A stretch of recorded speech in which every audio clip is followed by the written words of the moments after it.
mas que se interpenetram aos estudos doutrinários. Isso vai dar para vocês uma melhor compreensão da nossa forma de pensar, da nossa forma de viver, embora o objeto seja o estudo dos espíritos. O estudo dos espíritos no que toca à percepção deles, as sensações deles e os sofrimentos que eles acusam.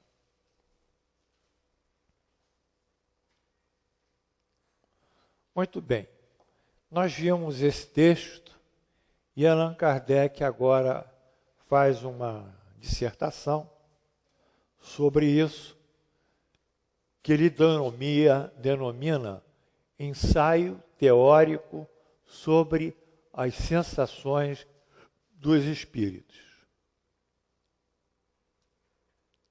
Ensaio teórico. Então, esse termo ensaio e o termo teórico me preocupou como professor, no sentido da construção literária. O que vem ser isso?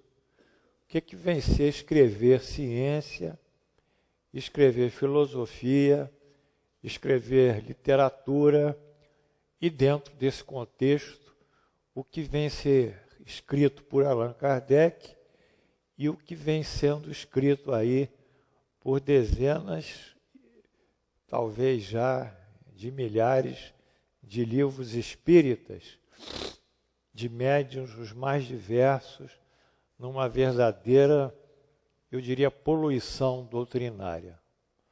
Então, vamos estudar um pouquinho esses critérios para que vocês construam uma capacidade crítica.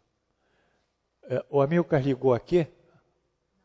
Amilcar, a Glorinha está se abanando, liga aqui.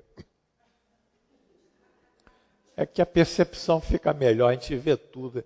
É bom ser médico, que o médico vê tudo, gozado, né? E também sente tudo. Também não é bom. Isso que não é bom. Introdução. O título, ora em questão, esse, ensaio teórico, deve ser objeto de análise para melhor ser compreendido. O que é ensaio? Vem do latim exagio. Significa, primeiro, prova ou experiência. O novo avião faz voo de ensaio. Está provando o avião.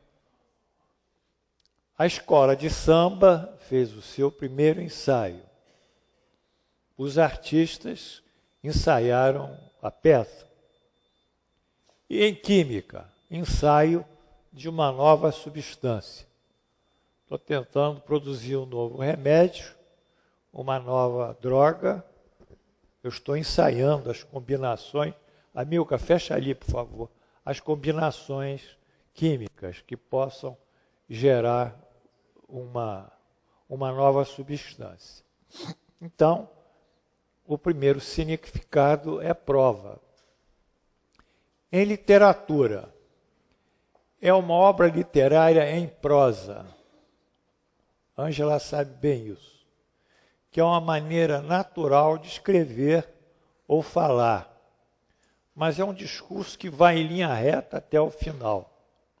Quando nós escrevemos uma prosa, nós escrevemos sozinhos. Não há diálogos. Eu não dialogo com ninguém. Não abro travessões, não abro uma segunda pessoa. É algo linear que eu falo. O céu está bonito, porque aquele dia eu estava muito feliz, aconteceu isso, e vou. A crônica, ela obriga a entrada de personagens e às vezes um diálogo, né? Também. Mas, no sentido literário, é mais ou menos isso. É uma vivência pessoal que nós traduzimos. Porém, ainda no sentido literário, pode ser uma abordagem analítica, quer dizer, uma análise ou uma interpretação sobre determinado tema. porém de forma superficial. Por exemplo, eu quero falar sobre as sensações dos espíritos, mas eu não tenho provas que me dão a estruturação científica delas, das sensações. Realmente, eu não tenho. Eu tenho estudos que Allan Kardec fez pela pesquisa experimental. Mas eu não tenho uma prova como a queda de um corpo, como a aceleração de um corpo, como a dilatação de um corpo pelo calor. Enfim, algo que seja determinante. Mas eu posso me alongar nisso, fazendo esse estudo teórico. Mas só que toda teoria em ciência tem que ser comprovada. Tudo que o Einstein escreveu, a teoria de relatividade, primeiro foi a teoria de relatividade geral e depois a especial, ele escreveu teoricamente. Einstein nunca entrou no laboratório de física. Ele escrevia, concebia e escrevia. O próprio John Higgs, que fez recentemente, foi descoberto o bóson, que deu nome a ele de Higgs, ele, há 20 anos atrás, estabeleceu o átomo padrão. E tinha no átomo padrão essa massa chamada bóson, que foi em 2012 descoberto, 2013. Foi 2013 que a gente deu aquela aula, né? Foi ano passado, sim.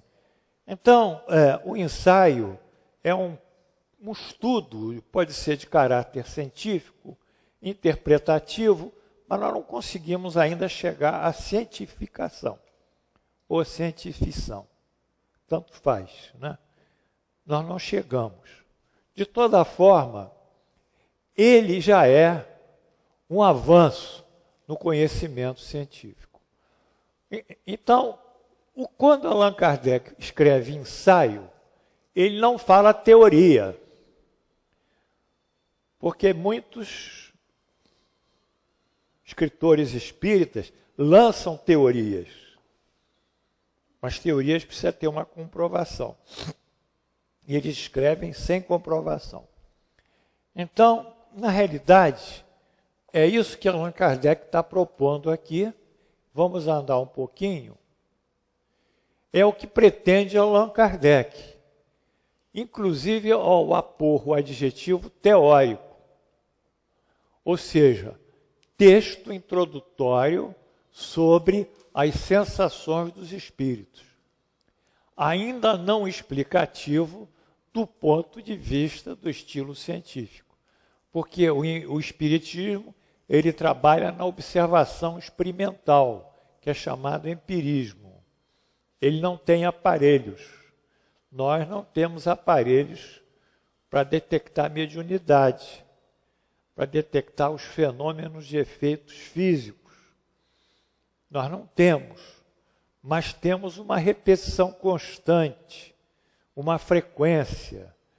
Temos uma busca de diversos médiuns, de diversas origens, que coincidem em suas opiniões e respostas. Temos, então, um multicentrismo, que é uma pesquisa feita em outros centros de estudo espírita. Não só na época do Kardec, ele falava 4, 5 línguas, então ele recebia informações que se cruzavam. Temos essa experiência de viver o fenômeno, mas não temos o quê? A explicação do fenômeno.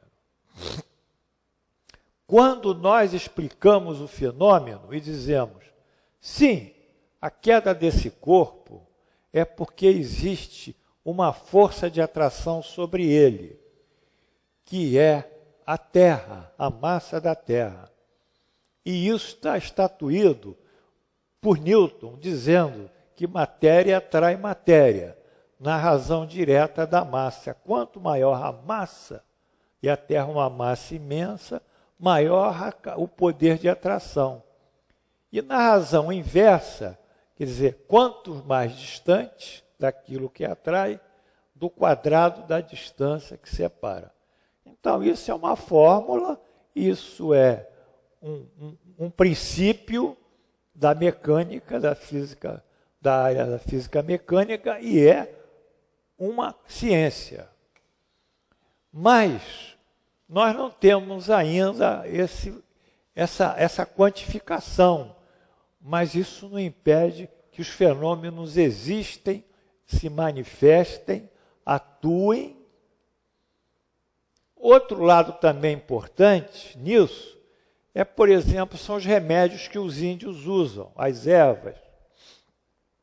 E aquelas ervas curam. Mas o índio não sabe, dentro da erva que ele faz, vamos supor, uma infusão, ele corta a erva, ferve a erva, depois filtra a erva, fica só com o caldo da erva e depois toma aquilo. Ele não sabe exatamente qual é a substância química que produziu aquele efeito, mas ele sabe que ela funciona. Então, ele não ainda, isso chama-se empirismo. Tem efeito, mas não sabe a causa, mas o efeito existe, e ele repete isso de geração em geração e de cultura em cultura, através da tradição dele.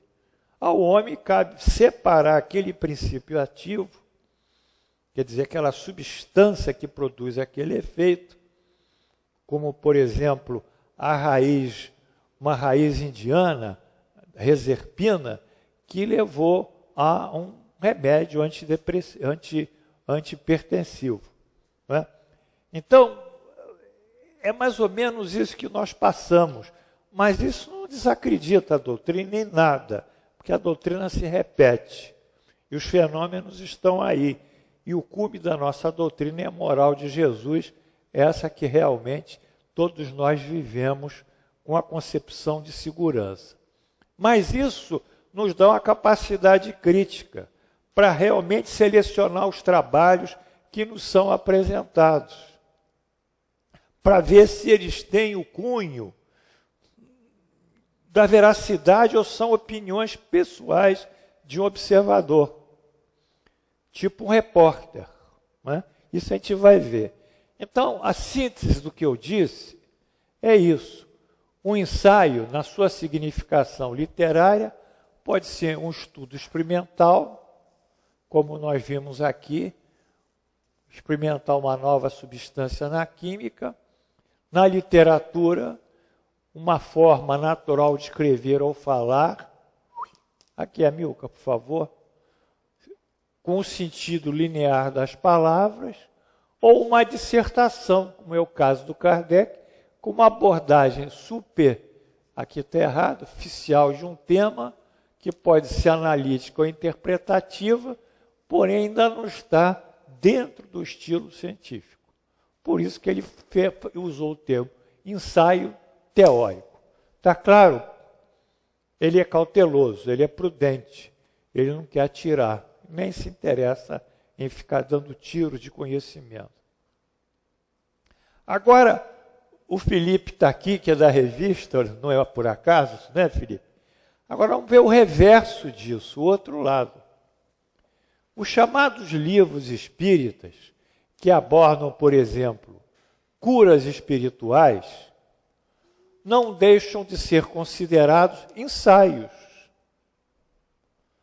ou mesmo reportagens espíritas, ou opiniões pessoais, devendo, pois, serem conceituados como tal, à exceção dos trabalhos de Allan Kardec, que submeteu sua pesquisa ao método de observação experimental. Aí já há o início desse assentamento científico que nós chamamos aqui de empirismo científico. Então, nas curas espirituais, reportagens espirituais, quem é o padrão da reportagem espiritual? Humberto de Campos, o irmão X. Humberto de Campos, ele, quando desencarna, é um espírito completamente ignorante da espiritualidade. Ele não sabe nada. Ele era até ateu.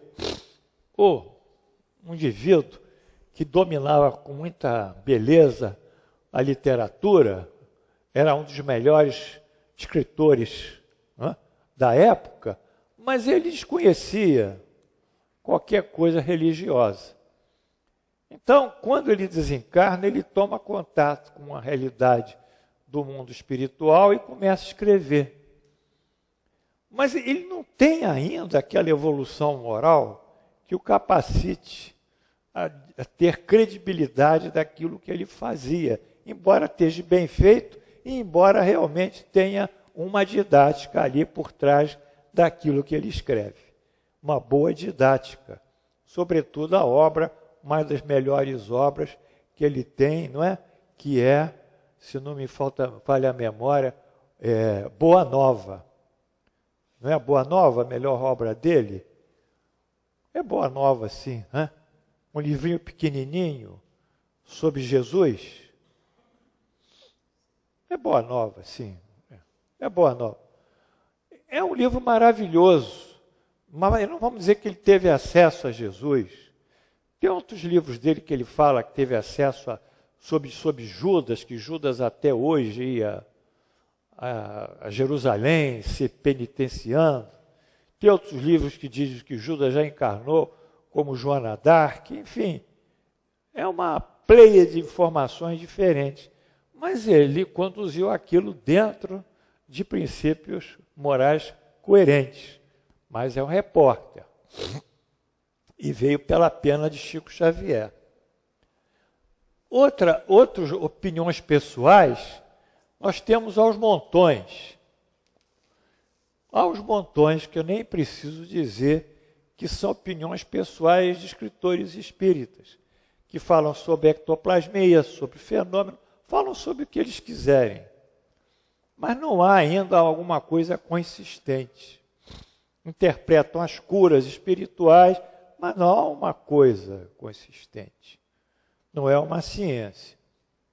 De toda forma, né, o que nós queríamos dizer a vocês fica sintetizado aqui.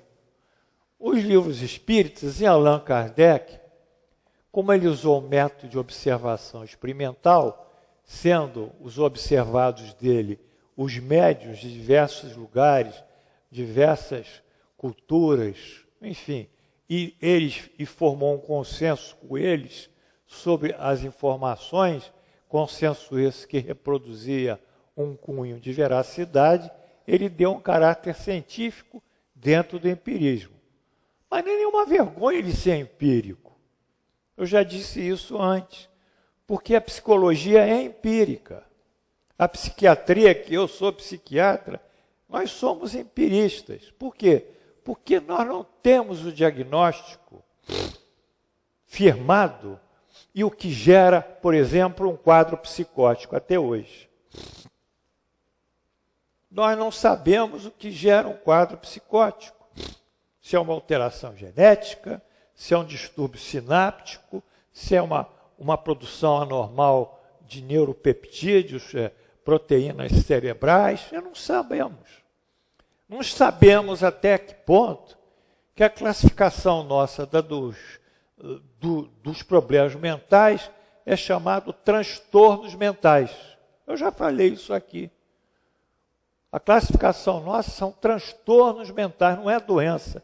Doença é quando eu tenho aqui a bactéria, o estafilococo, eu sei que estafilococo aqui, ou estreptococo, está produzindo essa infecção. Eu vou dar um antibiótico específico para ele. Isso é doença.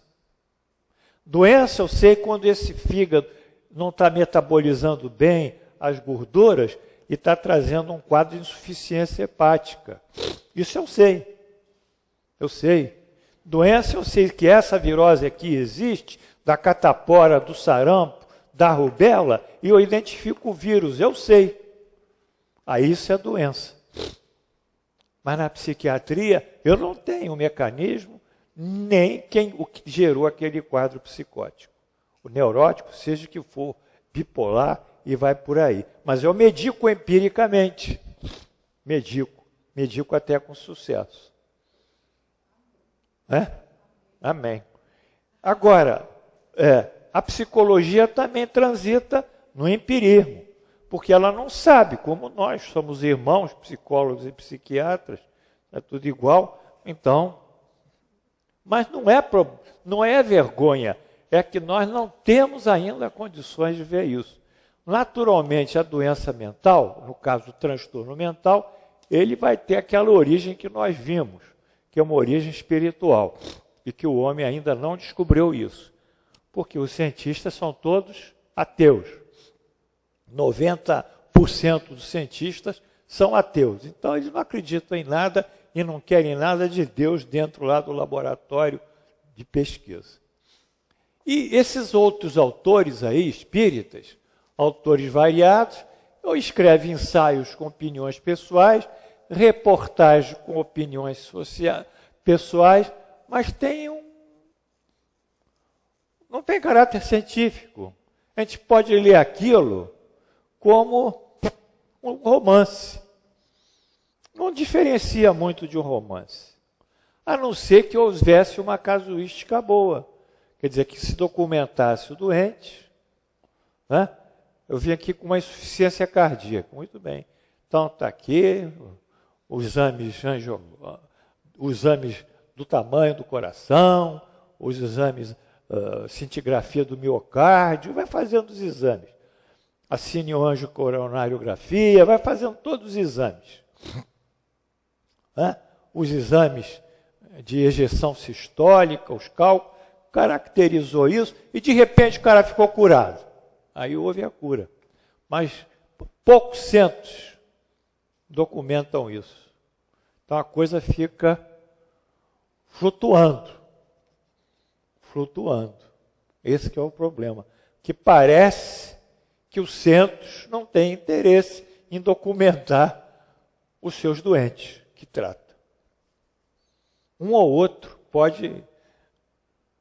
Teve até no Fantástico isso, né? Um caso aí lá do interior, eu ri pra caramba, do interior do Brasil Central, na Serra do Roncador, vocês viram aquela reportagem? Viu o negócio de gruta, entrou na gruta, tal, cura, a mesa subia, ficava assim, aí chamaram um físico, ele falou, isso aqui pode ser um efeito magnético, pode botar um ímã forte, o outro aqui, um repelir o outro, carga negativa, sustentar a mesa. Aliás, o trem-bala também anda assim.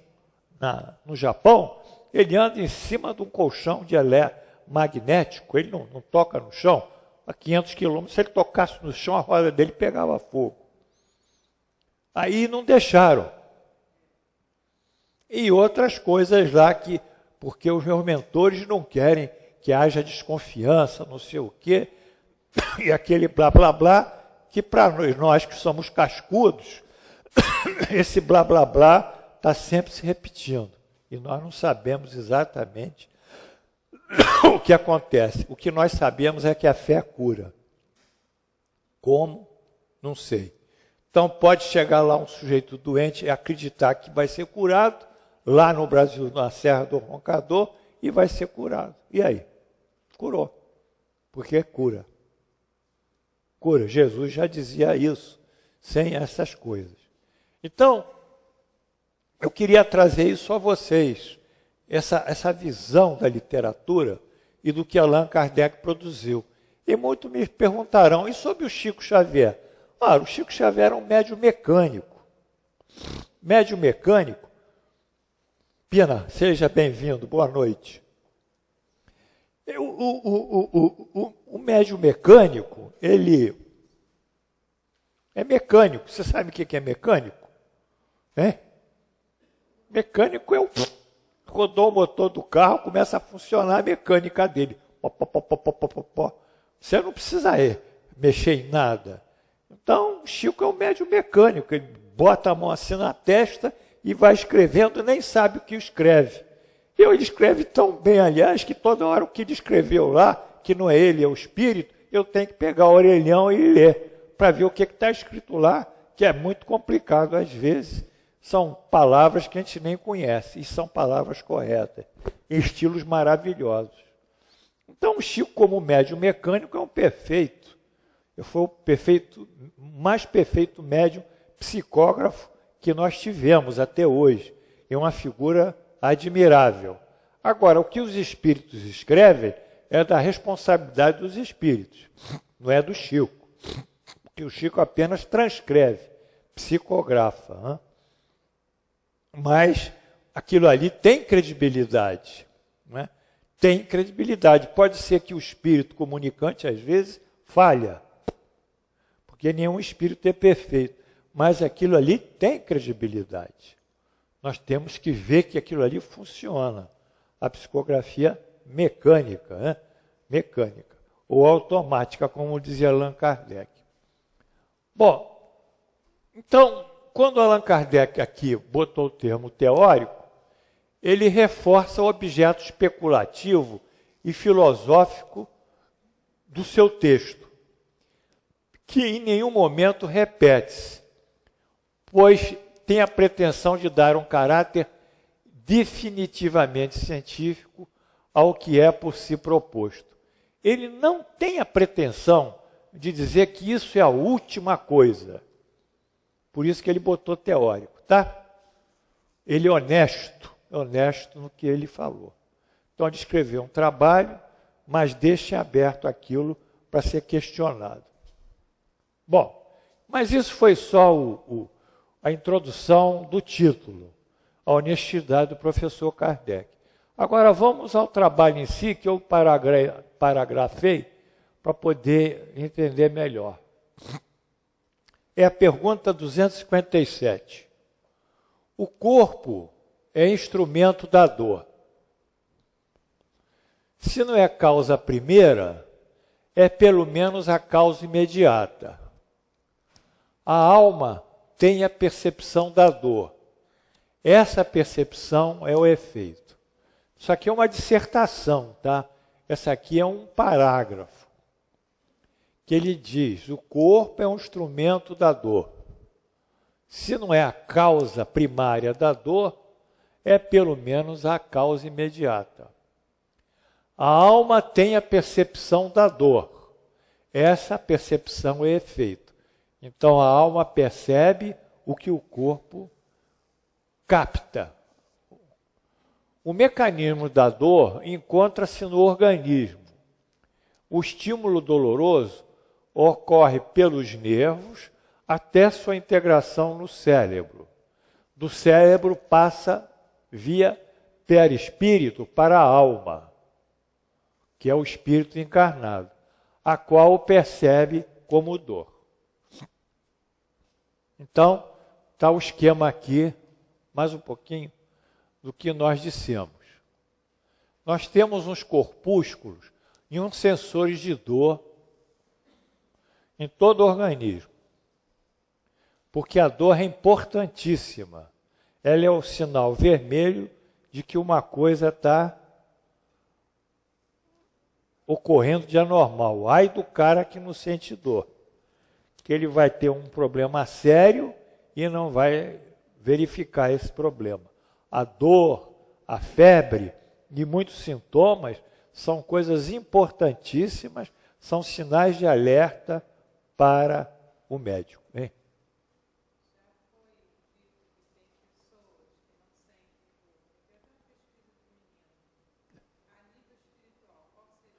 Não, eu não posso fugir. Se eu fugir daqui, eu saio do tema. Não está ainda não. Está aqui. Então, esse sensor da dor aqui, o tema é esse. Ele capta o estímulo doloroso, integra no cérebro.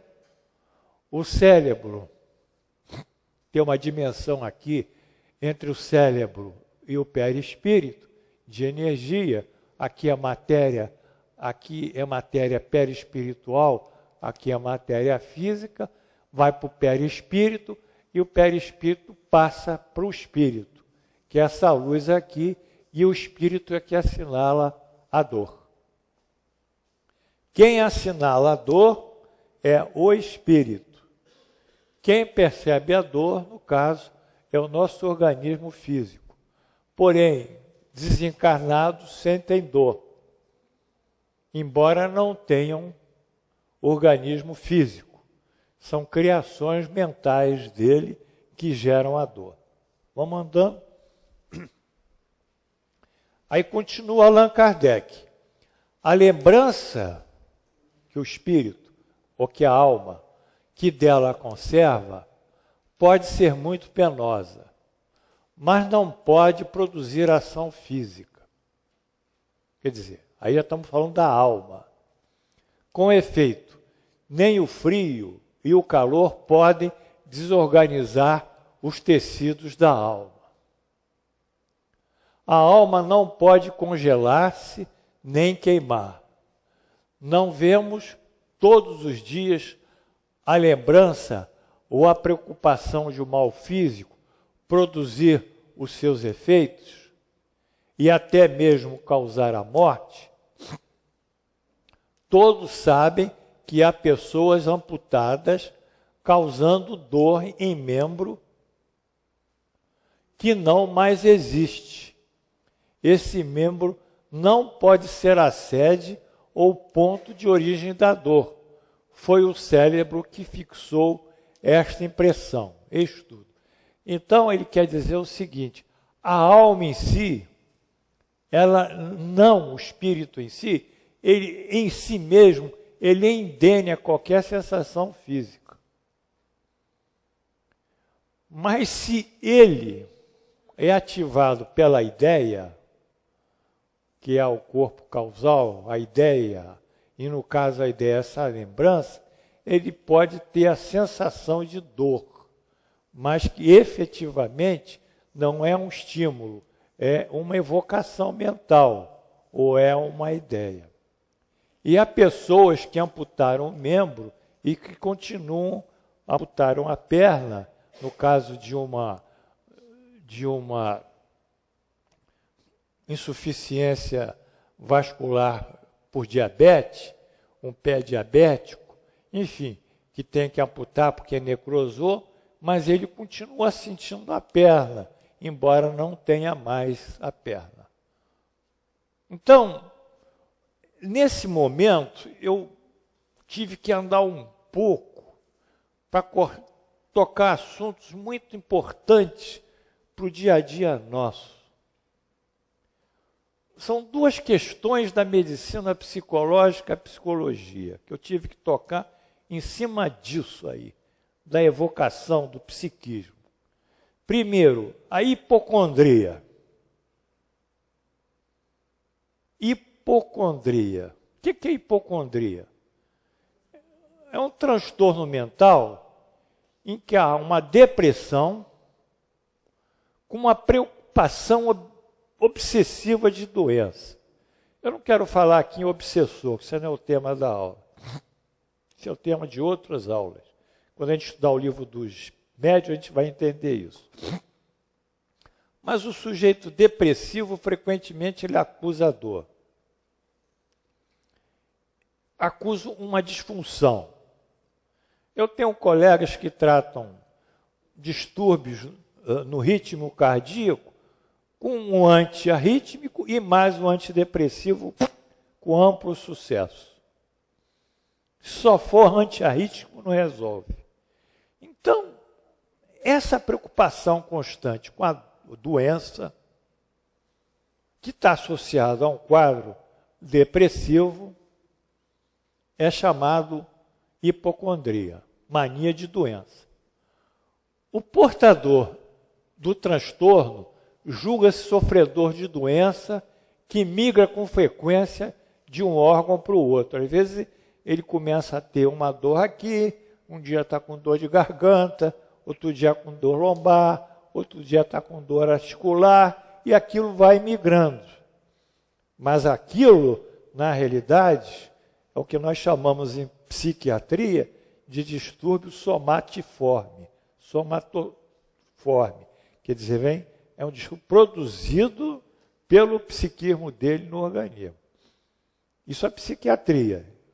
O espiritismo vai mais além. Ora, no coração, ora no aparelho digestivo, ora no cérebro. Isso migra. Nesse sentido, o transtorno mental pode provocar a disfunção de um sistema. Por exemplo, uma arritmia cardíaca de origem somatutiforme ou psicogênica, que a gente evita falar hoje esse termo, cardiovascular. Um broncoespasmo, pô, me aborreci, estou com falta de ar, blá, blá, blá, no respiratório. E aí fica naquilo. Não me aborrece não, que começa a passar mal. Pronto.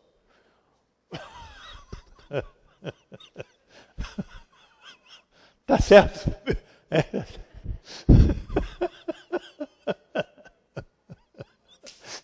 Eu estou rindo que esse papo que eu falei é o papo cotidiano dos casais, sabia? Um casal ataca, um homem ataca, briga os casais, aí começa a me aborrecer que eu estou passando mal aqui. Estou ficando menstruada por sua causa fora da época. Pronto. Mas... aí... não é fácil. Hein? Vai por aí. Um distúrbio renal. Aí, às vezes, tem uma predisposição à calculose, formar cálculos, que são as pedras, e forma. Digestivo. O colo irritável é um padrão disso também. Tanto ele ficou falando, que ele criou uma sensibilidade no aparelho digestivo, que é tão sensível, que é chamado por nós de segundo cérebro, que as pessoas expressam muito as suas emoções no aparelho digestivo. Eu já vi jogador de futebol, na hora de bater pênalti para decidir o campeonato, correr para o banheiro do vestiário. De tão nervoso que ficou. Porque ia bater o pênalti. Bom, mas esse problema, depois de anos a fio, repetido, a gente chama microtraumatismo, vão se repetindo, depois de 20 anos, pode realmente causar uma disfunção no sistema. E aí vem a doença. Quer dizer, foi uma doença de ordem somatotiforme ou psicogênica, e no final ela fixou organicamente, aí sim, aí alterou a célula, de fato, alterou o feixe vascular, etc., aí fixou. E também ainda a causa de disfunções que são temporárias. Tudo bem. Mas foi aqui, na fixação mental, que a coisa começou. Agora, aquela perna amputada é chamada de dor fantasma. Os estímulos dolorosos ficam impressos na região cortical correspondente à dor. Ficam no cérebro, como ranhuras. Nesse caso, os estímulos giram em círculo fechado, não há mais membro, mas eles continuam se autoestimulando e sendo alimentado energeticamente a sensação da dor pela própria preocupação do caráter depressivo do paciente. Então, nós estamos vendo aqui um lado do que Allan Kardec falou sobre a lembrança, que pode produzir muito penosa. No espírito, essa lembrança também produz isso. Ele não tem mais nada, mas ele vai viver isso. De toda forma, a integração da perceptual hipocondríaca ou da existência do membro fantasma sempre será na consciência espiritual. Então, ele evoca, pode ser uma coisa hipocondríaca, pode ser uma dor fantasma, gera um estímulo nervoso, integra no cérebro, do cérebro vai ao perispírito, e do perispírito vai para o espírito. Está claro isso aí? Isso é uma grande parte das doenças, tá? Dor lombar, tudo isso. É uma grande parte das doenças. Agora, Allan Kardec vai entrar no que ele queria entrar. Ele rodou bem para poder entrar no que ele queria entrar. Torna-se, é ele dizendo, torna-se compreensível, não é mente não, compreensível, pois a analogia do sofrimento do espírito após a morte. Um estudo mais aprofundado do perispírito, que desempenha papel tão importante em todos os fenômenos espíritas, nas aparições vaporosas ou tangíveis, no estado do espírito no momento da morte, na ideia tão frequente que está vivo, no quadro tão comovente dos suicidas, nos supliciados de que se deixaram absorver pelos prazeres materiais e tantos outros fatos, vieram lançar luz sobre essa questão. Porque ele, estudando os fenômenos do perispírito, nesses espíritos, ou esses espíritos, estudando o mecanismo de funcionamento do seu perispírito, ele chegou a uma série de explicações sobre a senso-percepção e o sofrimento dos espíritos. Muito bem. Então, após essa exposição, pode-se dizer introdutória de Allan Kardec sobre o que ele chama de sensação nos encarnados, quando ele falou de dor fantasma, falou alguma coisa ligada ao hipocondria. Ora, nesse século XXI, a senso-percepção é denominada, a sensação é denominada senso-percepção, é mais sensação. E passa a estudar esses fenômenos no espírito, já que afinal tudo termina na consciência do espírito, que é o fenômeno do aprendizado, que é chamado cognição. Muito bem. Então, diz Allan Kardec, o perispírito é o laço que une o espírito à matéria do corpo. Isso nós estudamos. O espírito tem que ter um instrumento intermediário para receber os estímulos do corpo e enviar estímulos para o corpo. E esse instrumento intermediário é o perispírito. Ele, em sua formação, o perispírito, compõe-se de elementos e partículas. Compõe-se de átomos e partículas menores que os átomos do meio ambiente. Quer dizer, aqui da Terra. Então, ele é formado de matéria terrena, do ambiente terreno, que em ordem decrescente de tamanho, são os prótons, depois vamos estar isso, os nêutrons, os leptons, os quarks, os bósons, etc. Esse é a referência. Ele é composto também do fluido universal, que é a energia cósmica, que vai aglutinar essa matéria, participa como corpo energético, ao mesmo tempo da eletricidade, do fluido magnético, do magnetismo e até certo ponto da matéria inerte. Então, o perispírito tem uma importância basicamente energética e agregadora do corpo físico, dos átomos, das partículas menores que os átomos. Poder-se afirmar, isso que Allan Kardec diz, ser a quinta essência da matéria. A última e derradeira energia partícula, isso fui eu, do mundo material. Quando eu vi essa afirmação dele, que o perispírito é a quinta essência da matéria, é algo do etéreo, mais etéreo da matéria. Falei, mas é aí que está a coisa. Se o mais etéreo da matéria, ou etéreo do etéreo, existe, o que existe depois dessa quinta essência? Glorinha, sabe o que existe depois da quinta essência? Alguém sabe me dizer? O mundo espiritual. Ora, aí já tem um negócio para nós.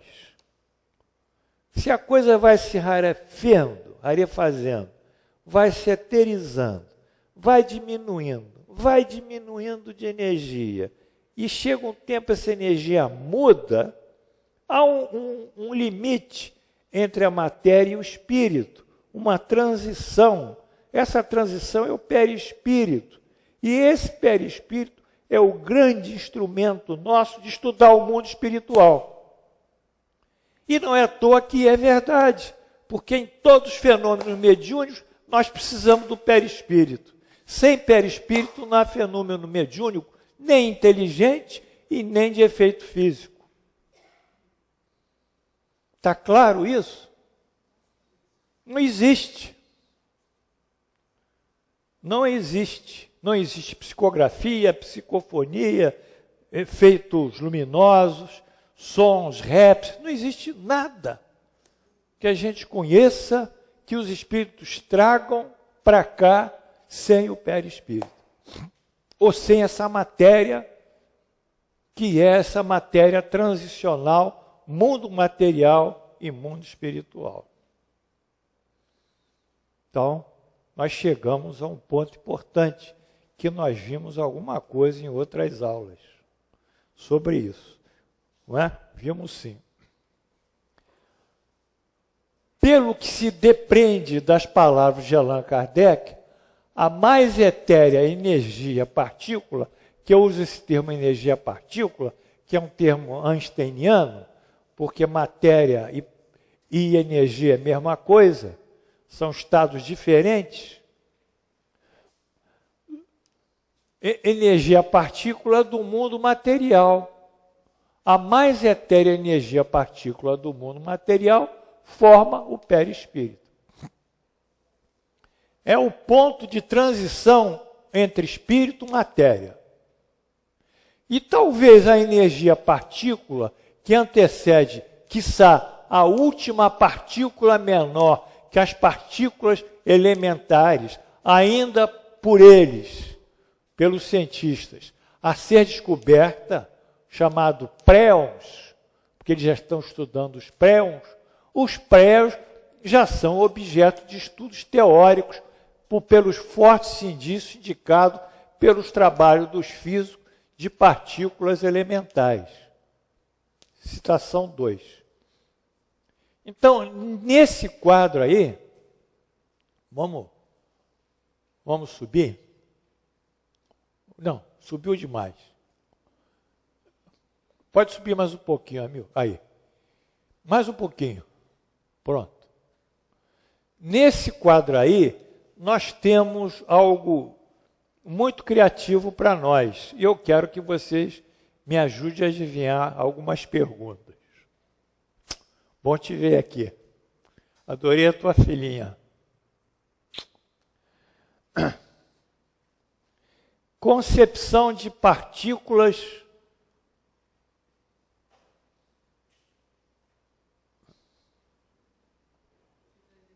energia a partir do perispírito.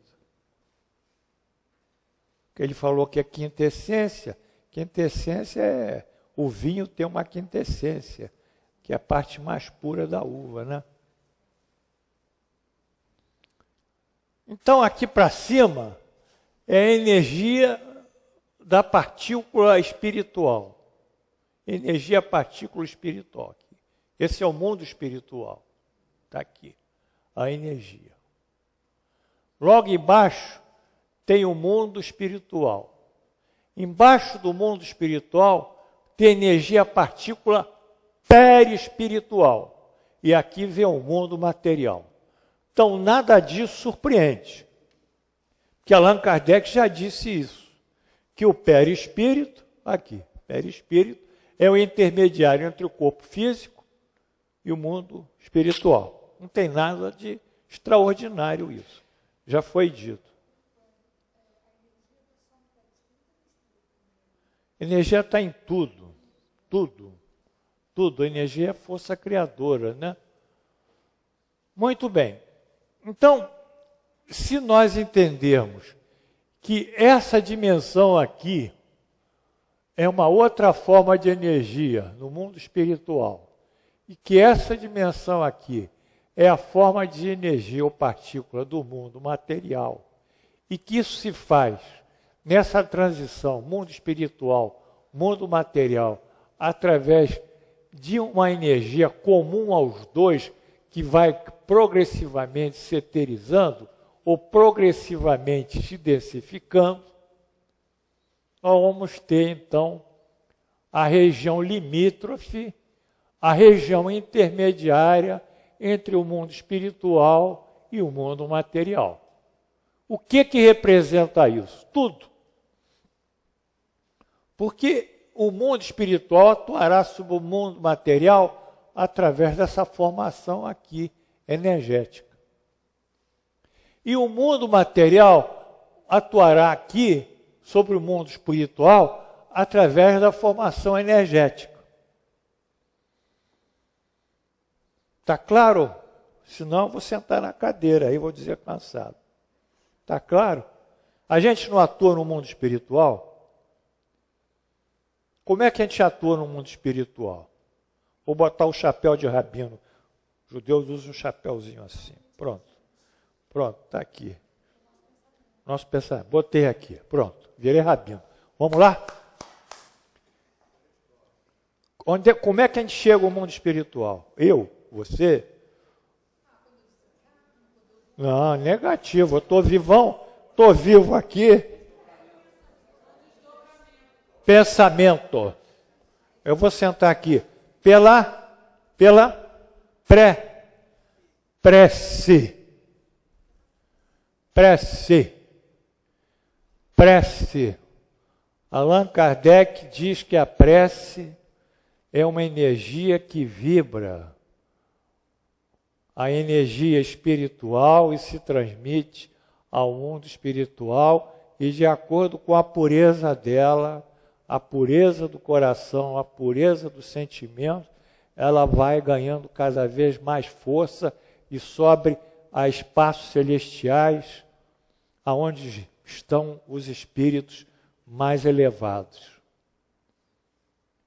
Nós temos um instrumento que nos comunica mundo material com mundo espiritual e mundo espiritual com mundo material. Nós somos seres, como disse Hermínio Miranda, e como disse Herculano Pires, ambi-existentes. Vivemos em duas dimensões. Pelo corpo e a senso-percepção, o corpo físico, nós vivemos aqui, na Terra, vendo o jogo de futebol do Brasil. 7, perder de 7. Está aqui. E xingando tudo que é palavrão. Está aqui. Pelo espírito, que se expressa pelo pensamento, nós vivemos no mundo, ou alcançamos o mundo espiritual. Somos ambi-existentes. E há médios, coitados, que são médios que têm dupla vista, eles vêm aqui. Eu olho para a Rose, eu vejo uma opção de caras ao lado da Rose. Aí eu não sei se é a Rose, mas uma opção de caras, ou se é uma opção de caras e não é a Rose. Quem tinha isso era o Divaldo, ele não podia dirigir carro, ele entrava alguém na repartição dele, aí ele dizia, chegou um senhor aqui, eu vou atender. Aí os colegas de repartição diziam, eu trabalhava no INSS, ué, Divaldo, não tem ninguém aí, pô? O Divaldo está pancada, está vendo gente que vem aqui pedir, não, veio sim, esse cara disse que morreu no dia tal e tal, não sei o que, ele quer o benefício para a mulher dele, que não anda, eu não sei o que. Aí eu pegava um arquivo, o cara tinha morrido e realmente queria o benefício para a mulher dele. Aí eles começaram a acreditar no Divaldo. É a dupla vista.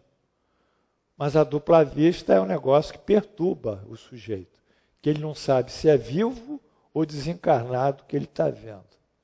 Então, esse quadro aqui é que ele nos permite uma visão futura, que a física do futuro é que vai poder realmente descobrir isso. Porque o objetivo maior da nossa doutrina não é a física, não é a ciência, embora ela coexista com a nossa doutrina e faça parte. O nosso objetivo é moral, porque os nossos dramas são morais, são psicológicos, são difíceis. Então, mas isso vai acontecer. Então, se nós pegarmos a partícula mais elementar que existe hoje, na teoria, mas já visto em teoria, chamado préons, está aqui. Essa partícula, quando se aglutina, ela forma outras partículas, chamadas quarks e leptons.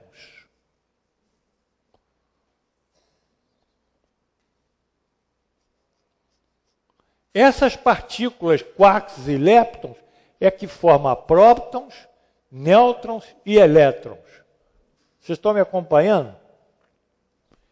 Esses prótons, nêutrons e elétrons, quando se aglutinam, formam os átomos de hidrogênio ou, aqui eu botei o oxigênio.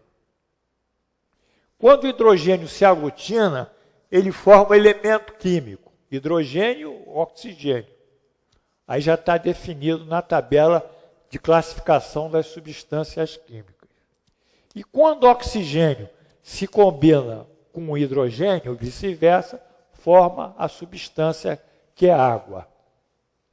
Então a água, na realidade, ela começou com essa partícula, que é 10 a menos 20, 10 a menos 18, se eu não me engano, do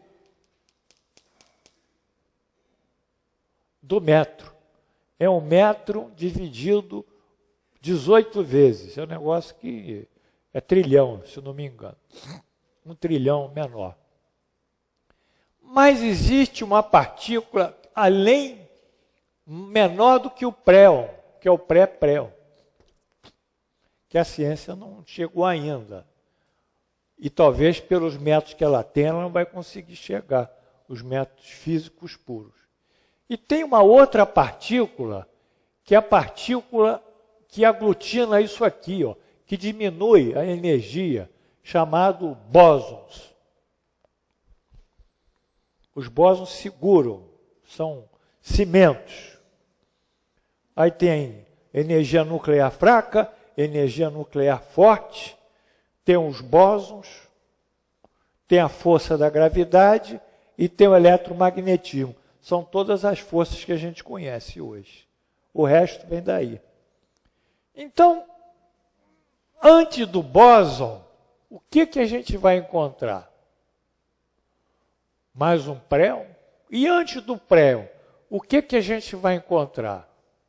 Quando a gente encontrar isso, será que a gente não vai encontrar uma partícula perispiritual e depois uma partícula espiritual? Mas o que faz transitar a nossa influência sobre o mundo espiritual e o mundo espiritual sobre nós e vice-versa? Os espíritos atuando sobre nós, benéfica ou perniciosamente, ou nós atuando sobre os espíritos com os nossos pensamentos, as nossas lamúrias do parente que desencarnou e impedindo ele ter sossego? Como? Pensamento. É o pensamento. Eu acho que não preciso botar mais o chapéu dos meus patrícios. Posso? O pensamento. E isso foi visto numa experiência clássica que eu vou repetir. Que vocês não fiquem assustados, não, Paulão. Pensamento é negócio sério. Muito sério. Foi uma experiência em 1932, que eu relatei aí quando a gente estudou das causas primárias, lá atrás, no início do Livro dos Espíritos. Os pesquisadores pegaram um canhão que emitia elétrons. Eles conseguiam jogar elétrons. E esse canhão,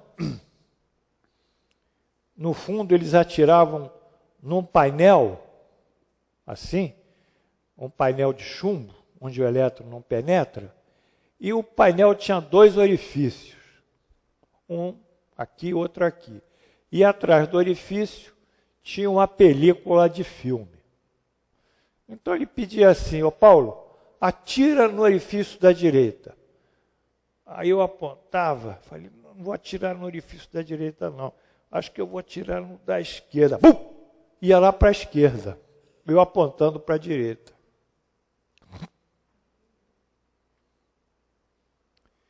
Então, eles verificaram, por essa experiência, que havia algum fator que influenciava o direcionamento dos elétrons, independente da mira do canhão. E o mais interessante é que quando eles passavam pelo orifício, eles formavam umas radiações assim, ó, subida e descida, que não era matéria, era onda. Essa faixa assim, essa vibração assim, é de onda, de radiação. Então, Fritz Capra, ele escreveu um livro sobre isso, e outros cientistas também, e aí começou a surgir a física quântica também. Porque é uma física do imponderável. O raciocínio nosso não se aplica na física quântica. A lógica newtoniana, A mais B, a parte causal, A gera B, B tem que gerar C, 2 mais 2 é igual a 4, não aplica-se na física quantiniana. Pode ser que 2 mais 2 geram 3, porque é outro tipo de coisa. Então, o que eles descobriram é que havia um outro elemento atuando no direcionamento daquele elétron, na direção que ele seguia. Então, eles fizeram diversas experiências, mas nós não temos instrumentos físicos para dimensionar isso. Mas o Espiritismo, ele dentro das limitações dele, em pesquisa mais avançada, ele pode já conjecturar e formular hipóteses muito bem, eu diria, próximas desse fenômeno, como esse quadro aqui. Então, quando nós estamos ruim, mal, o que Allan Kardec diz no livro Evangelho segundo o Espiritismo, lá no final, Preces Espíritas? Primeira frase dele, a primeira obrigação nossa, ao acordarmos, é orarmos para Deus. Será que nós somos tão estúpidos que não entendemos que nós devemos jogar o nosso pensamento para Deus, para que Deus nos ajude, para que Deus nos responda? Será que nós somos tão estúpidos que não temos, se estamos meio avariados mentalmente, não temos condição de, num centro espírita, tomar uns passes, mas que são passes mesmo? Não precisa tocar na gente, nem falar uma opção de bobazeira, é só tchuf, tchuf, tchuf, um ambiente tranquilo. Será que nós não entendemos se temos algum tipo de doença, podemos tentar um tratamento espiritual?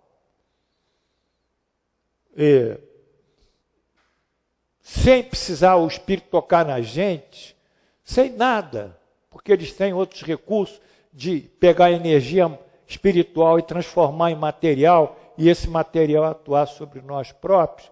Será que nós estamos ainda no estado da ignorância tal que ignoramos Deus, ignoramos essas forças superiores e estamos aí sempre negativos, nos queixando, pessimistas, quer dizer, jogando o pensamento ao contrário contra nós próprios? Essa é que é a lição. E essa lição vem da ciência espírita. Ela não vem da filosofia espírita. Ela não vem dos evangelhos de Jesus. Ela vem da ciência espírita.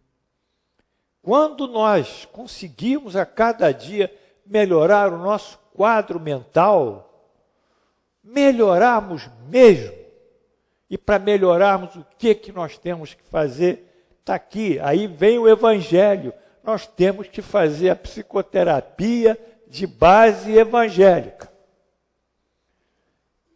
E a psicoterapia de base evangélica é a nossa modificação moral, nos tornarmos virtuosos, perdoarmos a todo instante, buscarmos o nosso aperfeiçoamento, sermos menos egoístas, aquela coisa toda que se fala aí, ano na mesma mesa, a mesma leitura, e entra por um ouvido, sai pelo outro, repetindo o que Isaías dizia, que esse povo não me ouve, só tem as palavras de Deus na língua, mas não no coração.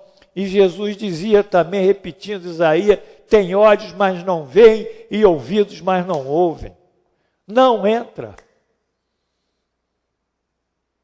Então, nós temos que ver isso.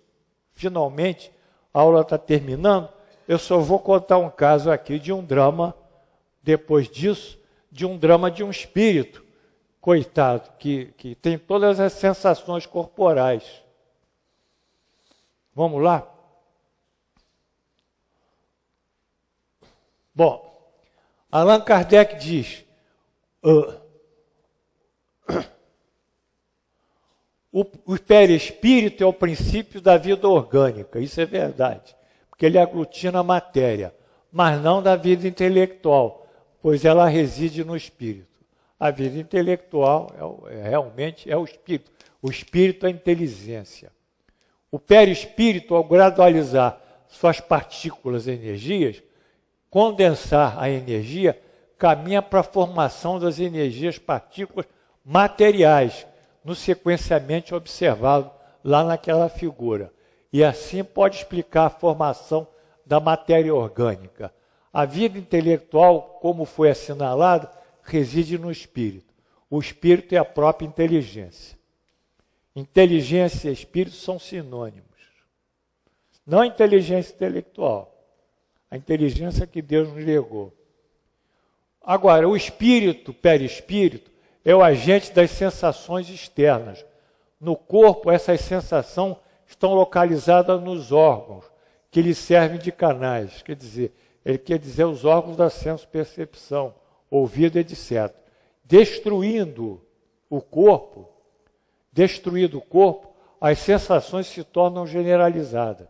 Eis porque o espírito não lhe sofria mais da cabeça do que dos pés. É necessário, porém, prevenir-se para que não haja confusão com as sensações do perispírito de constituição energética material diferenciada da do corpo. Ele é diferente do corpo, então as sensações são diferentes. Explica-se ser aqui o anteriormente dito. Vamos lá? Sensações do corpo, órgãos de senso-percepção, integração do estímulo na córtex cerebral. Sensações do perispírito, produto das ideias do espírito. Confere isso? Sensações do espírito, produto das ideias do espírito. Muito bem. Aí vamos só pular isso, porque o tempo já passou, e vamos narrar um trecho de um criminoso arrependido, Benoit, Monsieur Benoit, dado em Bordeaux em 1862 e que vem do céu e inferno. Pergunta: que foste na terra? Resposta: frade sem fé. Pergunta: foi descrença sua única falta?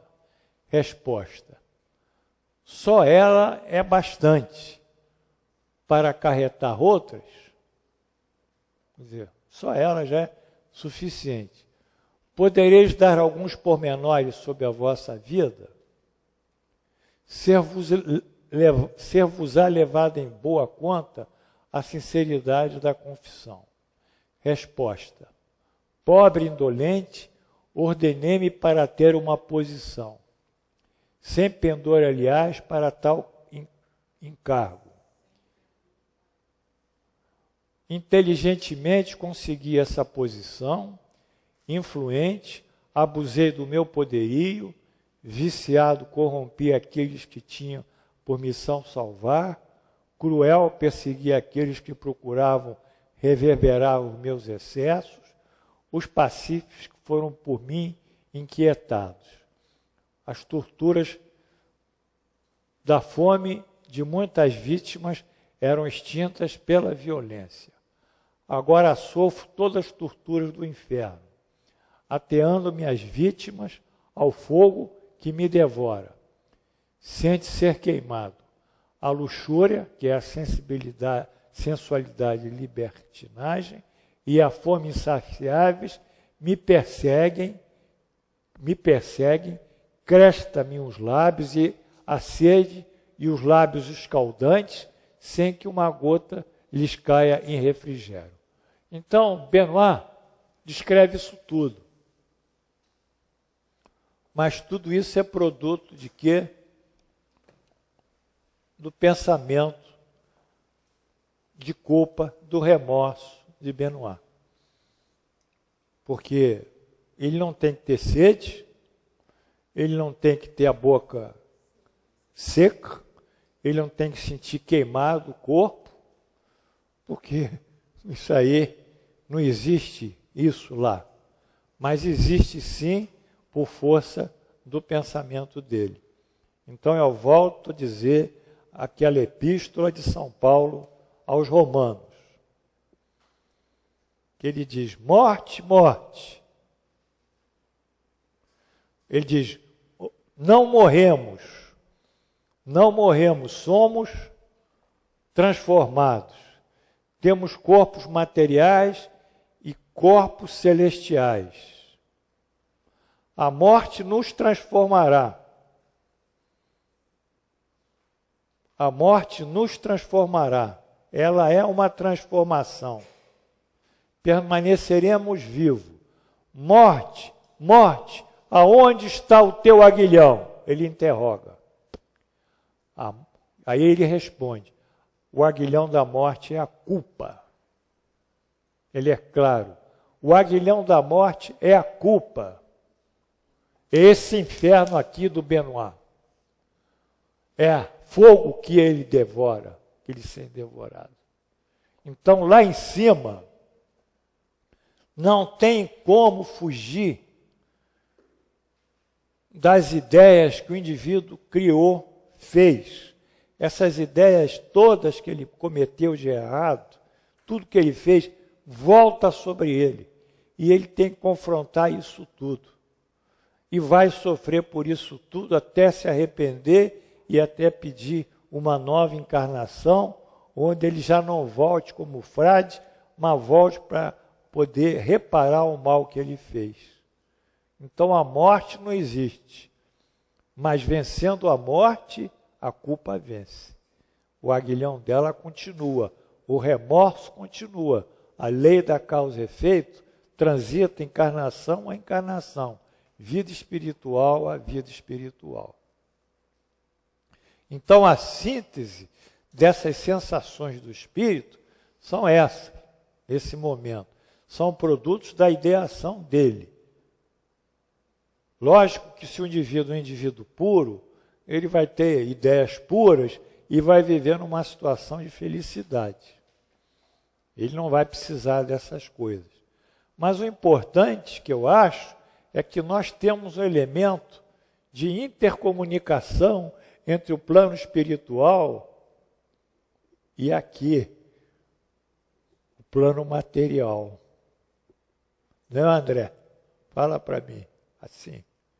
Temos. Não temos? Temos um cruzamento de energias. E esse cruzamento de energias é o nosso pensamento. Nós não podemos ter a vã ilusão, como diz Allan Kardec, no Código Penal da Vida Futura, que é uma obra-prima que ele escreveu dentro do Céu e Inferno, se não me engano, no capítulo 10, que cada ação nossa, cada pensamento nosso, cada sentimento nosso, traz inexoravelmente um efeito sobre nós. Nada fica ao desconhecido. Nada fica sem um efeito. Mas isso é punitivo? Não, eu vou ser punitivo, logo eu, o professor. Não é que o professor vai querer punir alguém? O professor está aqui para libertar as pessoas, para as pessoas respirarem, verem uma nova liberdade. Está tudo aqui nas nossas mãos. Nós podemos cada dia mais nos modificarmos, menos sofrermos, mais nos agasalharmos nesses ensinamentos que Jesus nos trouxe e com isso ganhar mais confiança. Então, não tem como. Não tem como.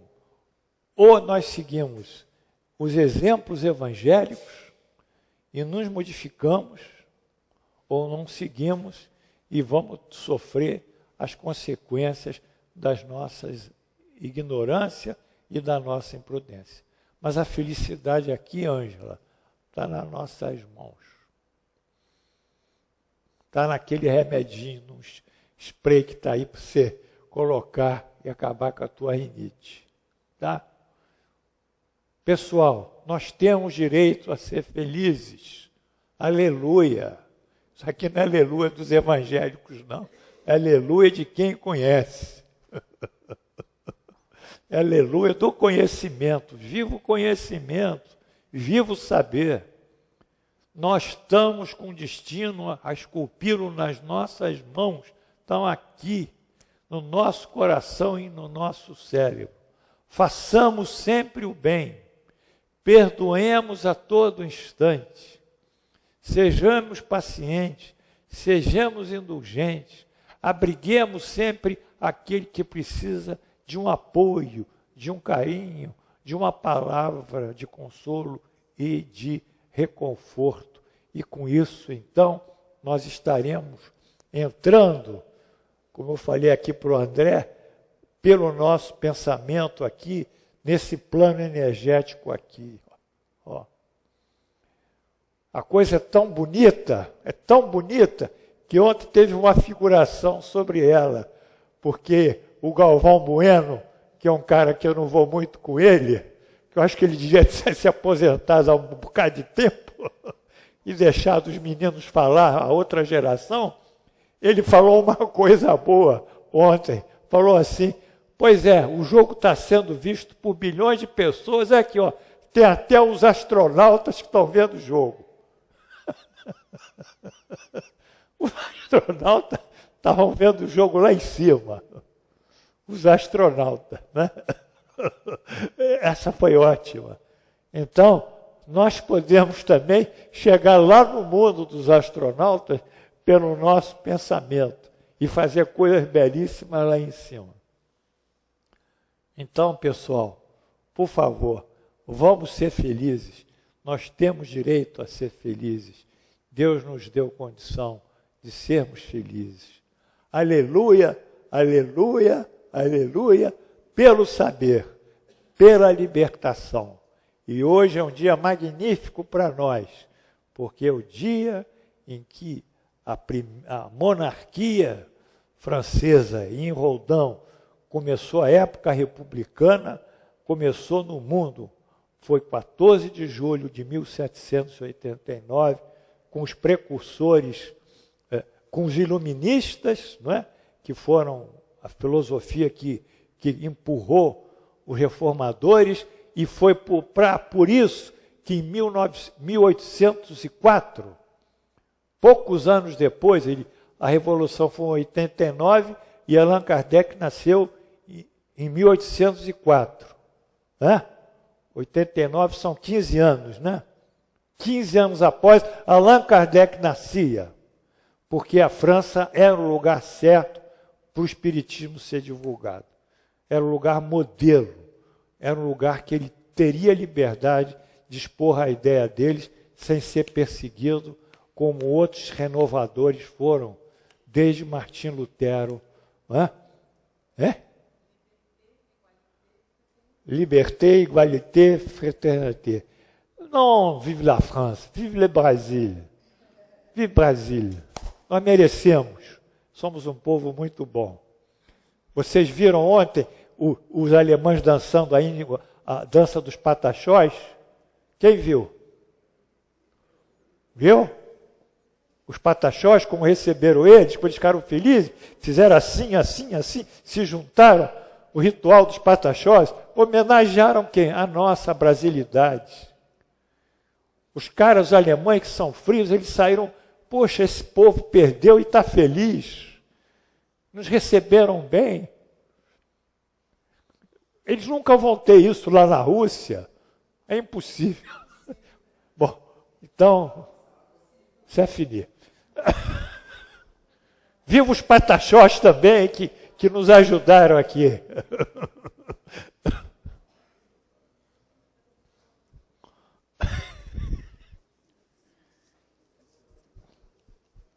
Força no coração, pessoal. Vamos em frente.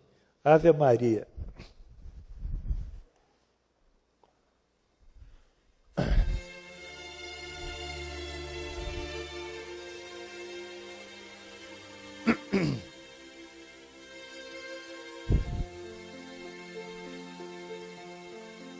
Jesus, nós vos agradecemos pela aula de hoje, que nos trouxe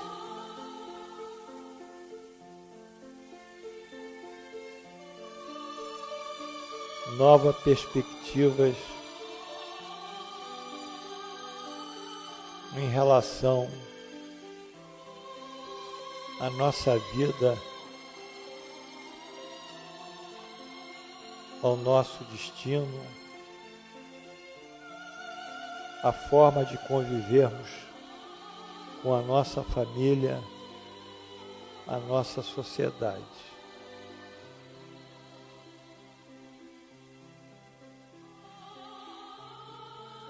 Entendemos pelo Espiritismo como o pensamento é a força básica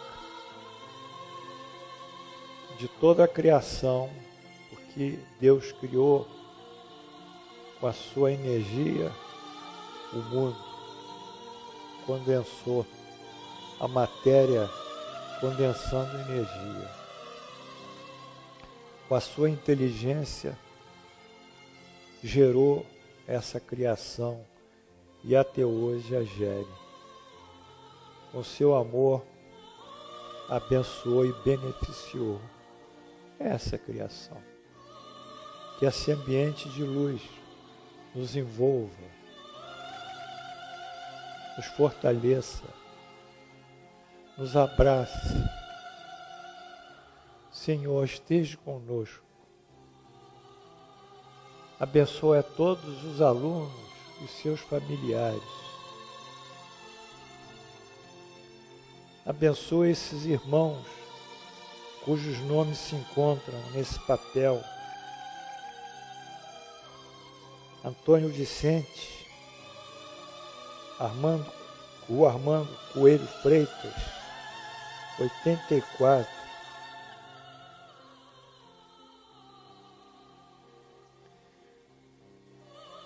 Hermínio Sala 10, 2 angioplastias na ordem terceira da penitência.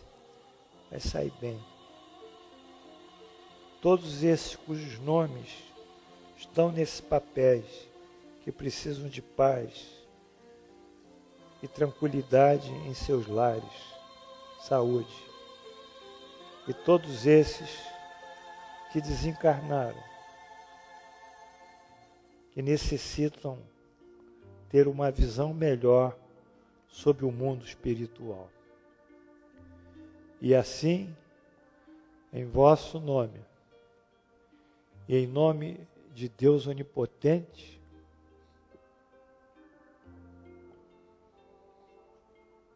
damos por encerrado as nossas aulas desse dia magnífico, 14 de julho de 2014, lembrando 14 é de 1789.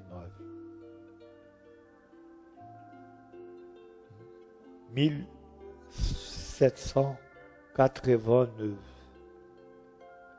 14 juillet 1789. Alors, marcher, liberté, égalité, fraternité. Salve, professor Kardec.